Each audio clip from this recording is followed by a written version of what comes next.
20 years ago, we bought our first Gingerbread in McFarland. And Gingerbread itself is a child care with 8 different locations in the Madison area.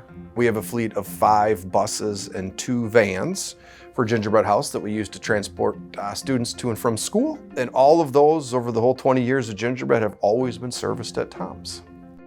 We just know, okay, there's an issue with a vehicle. We'll give Tom's a call and we'll get it in, it'll be done, it'll get done promptly. We haven't ever had to deal with the bad experiences because of the quality shop that they run, the quality people that they have there.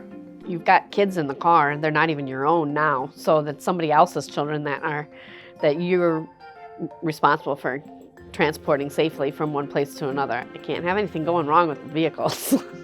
I trust that what they're telling me is real. It really does need to be done. It's not I just want to try and make a little bit more money off you right now when I can. We just don't have to worry.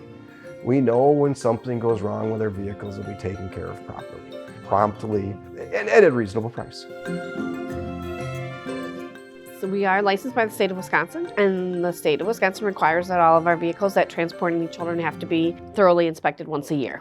And Tom's has always done our inspections for us. Tom's takes care of the paperwork and all the certifications and signatures required. It's just always been an easy, simple process because a bus that breaks down on a cold winter day with, in our case, 14, 15 kids in it, that's something that we can't have happen. Families ask about our inspections and what we've got done, on the center and on the building and on our equipment, playground equipment and everything else. And we have no reservations saying that all of our vehicles are serviced at Tom's Auto. Yeah, it has to be a trusted person, and it's someone that they are part of the business, quite literally, because their name will come up. Well, who keeps track of those vehicles? Who makes sure they're running properly? Who makes sure they're inspected? And, so yeah, they are, again, as much a true partner as you can have in a business.